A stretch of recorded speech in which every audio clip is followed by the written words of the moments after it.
This is Incredible Stories Podcast, Episode 37, The George Washington Zombie Plan.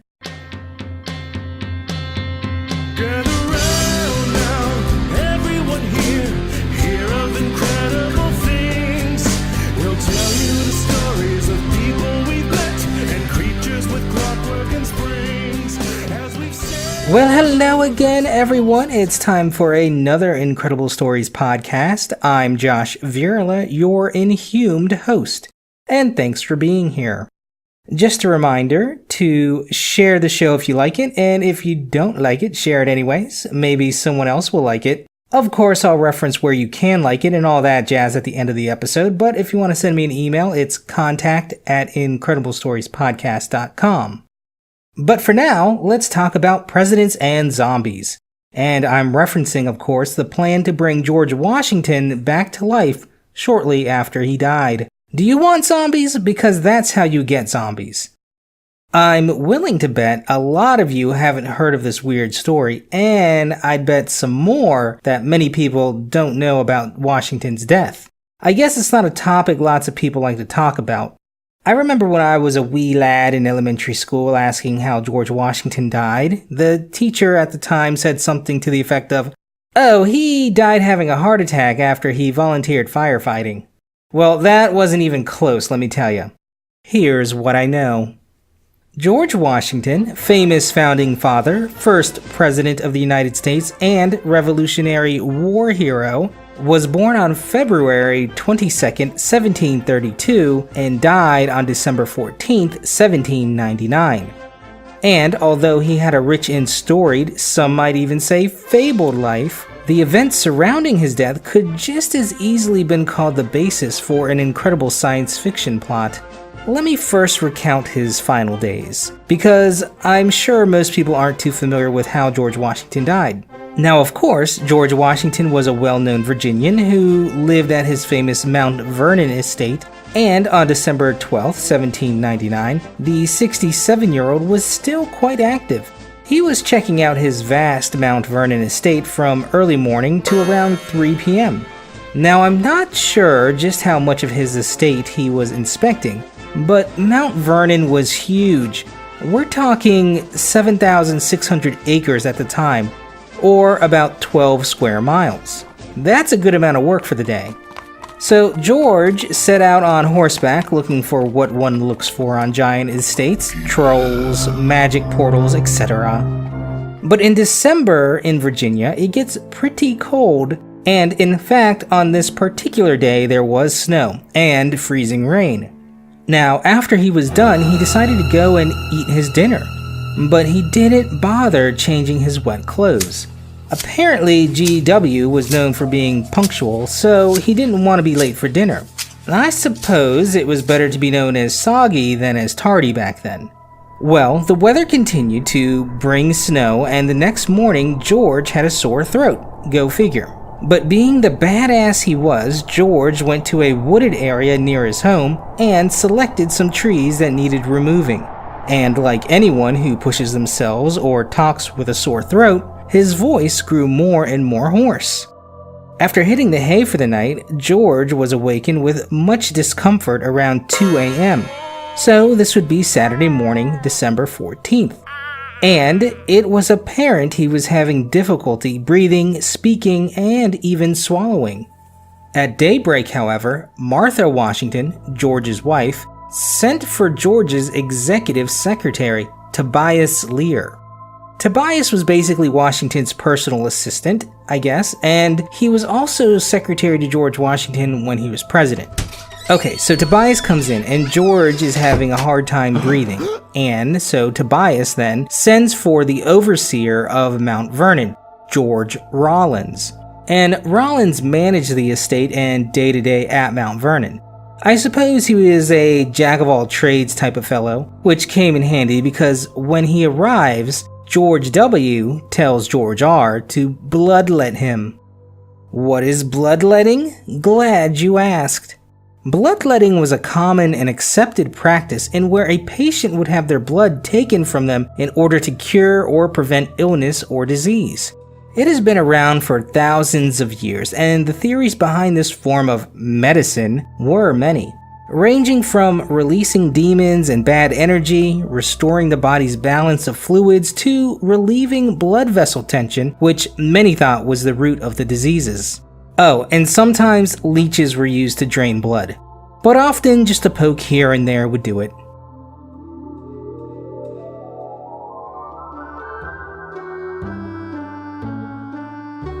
Thank you for joining us today here at Archaic Asculapian. I'm Ludwig von Smythe. Today we'll be reading for you an excerpt from the poetic master of medicine, Doc John Lill, a real innovator in the discipline of bloodletting. I hope you enjoy. Say, DJ, can I get a beat? Yes, a fresh one. Ah, now that's proper. Could I also bother you for a mic check?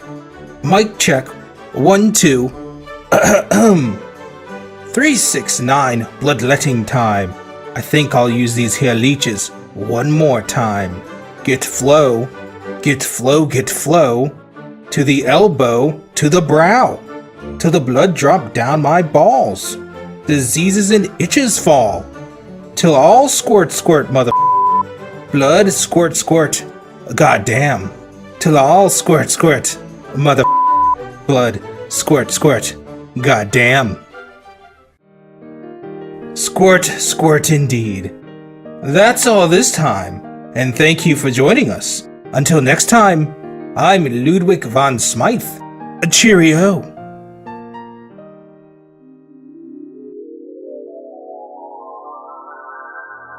So, how much blood was let from George Washington? Well, at Washington's request, a half pint of blood, or 8 ounces, initially. Initially? Josh, how much blood could a bloodletter let if a bloodletter could let blood? Let's find out. After the first batch of blood, Tobias sent for the family doctor, Dr. James Craik, Washington's close friend and physician for 40 years. Good credentials? Oh, and by the way, Martha was not a fan of bloodletting. But since G.W. was still in charge and was a believer in the treatment, he said, let it flow. They also gave Washington a very enjoyable throat treatment of molasses, butter, and vinegar. Yummy and smoothing. Also kind of dangerous. Molasses is pretty thick and sticky, and for someone who already is having trouble swallowing, this nearly suffocated Washington. So, like any concerned spouse waiting for a doctor's house call, Martha wanted a second doctor to be summoned, so Tobias sent for Dr. Gustavus Brown.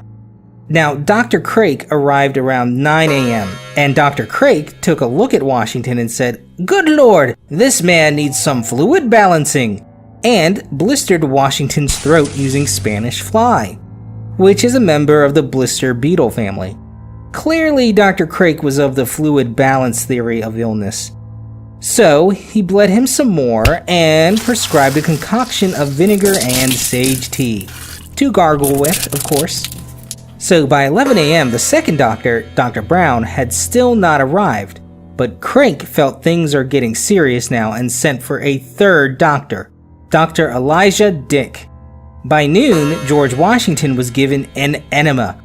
Always a pleasant experience, but surprise, he wasn't getting better. So he was bled again for a third time.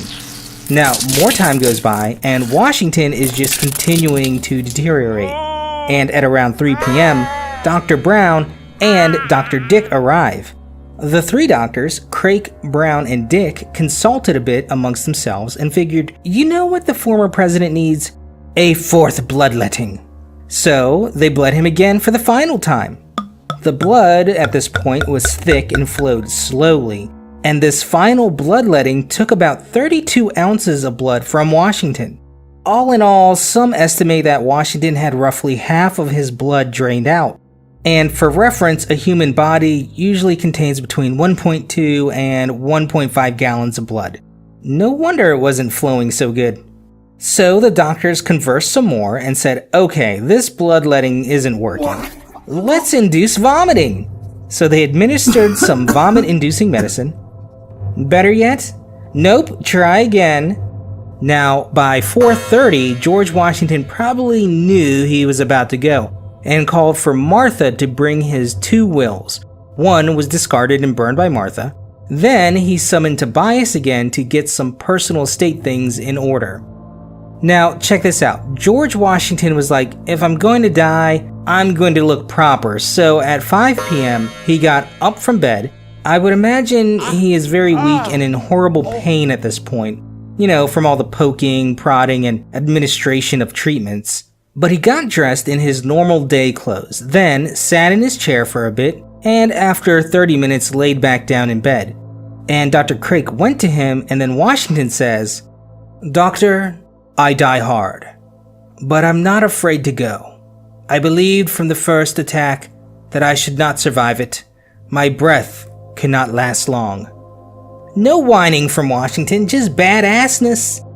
But the doctors weren't done yet, and at 8 p.m. they blistered him some more and applied some medical dressings. By 10 p.m., Washington was having a rough go at it, as you can imagine, and made a request regarding his burial. He could tell he was beginning to fade, so he summoned Tobias again. I'll just let Tobias account for you. About at 10 o'clock, he made several attempts to speak to me before he could effect it. At length he said, "I'm just going. Have me decently buried, and do not let my body be put into the vault in less than 3 days after I am dead." I bowed assent, for I could not speak. He then looked at me again and said, "Do you understand me?" I replied, "Yes." "'Tis well," said he. Thanks, Tobias. So basically, George told Tobias, hey, don't let them bury me for at least 3 days after I'm dead. I'll come back to this point in a second. But it was sometime between 10 and 11 p.m. that George Washington died. Now, those sound like some awful final hours of medical torture if you ask me.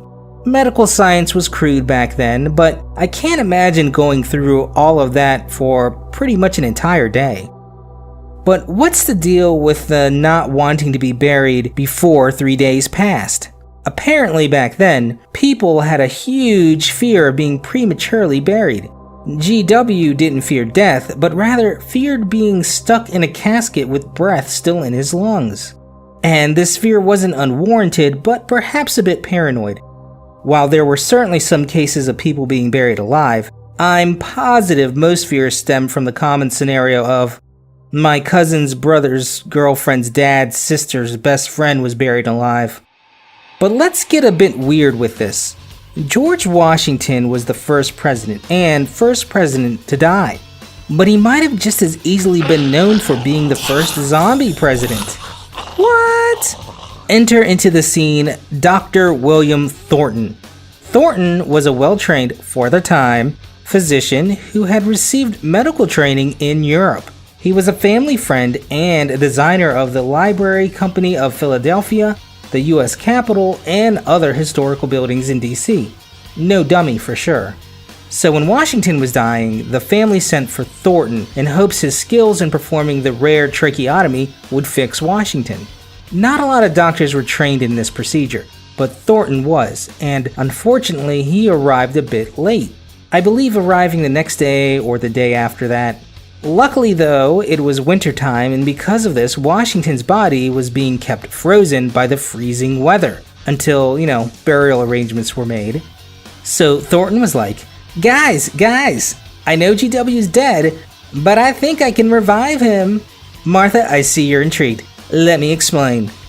Thornton's plan was to thaw Washington's cold, frozen body by means of a cold water thaw, then cover him in blankets and then rub him vigorously so as to bring warmth from friction.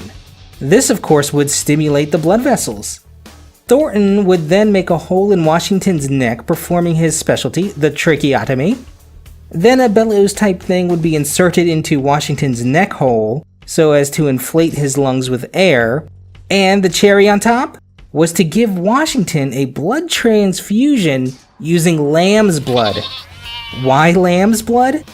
Well, apparently it was a pretty common belief in the 18th century that lamb's blood had a sort of magical property. no doubt tied to religious beliefs, lambs being associated with being more pure and divine, but it was thought that its magic would jumpstart life in Washington's dead body. Interestingly, in the 1870s, the Germans were still transfusing lamb's blood into people. But this, of course, wouldn't work, and thankfully the other doctors and Martha were like, "Nah, brah, I think we're good." And not necessarily because they didn't believe his plan wouldn't work, but they figured Washington had been through enough and it was best to just let him remain dead and pass with dignity. Good call. Although I will say that Thornton seemed to kind of hold a grudge that they didn't allow him to perform his Frankenstein plan. As much as 20 years later, he was still upset, saying that it would have been more or less the right call to have let him attempt it. Oh well, I guess we'll never know if it would have worked.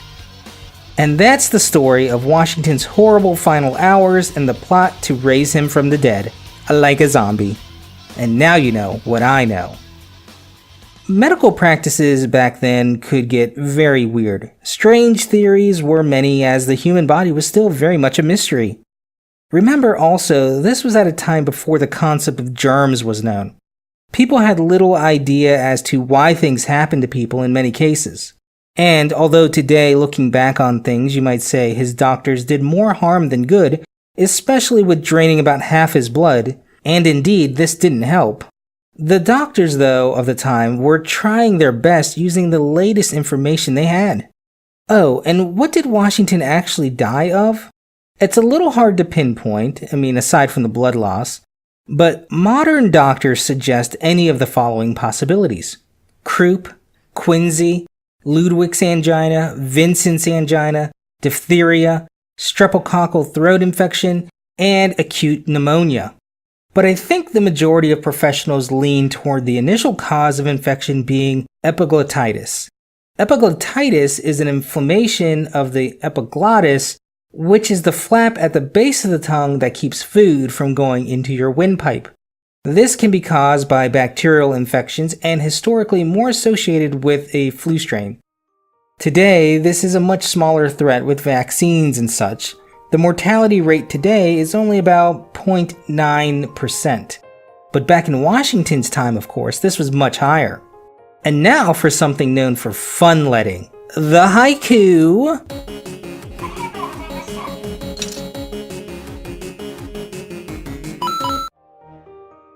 If George the zombie bit you, would you become one? Wooden zombie teeth? Bonus haiku.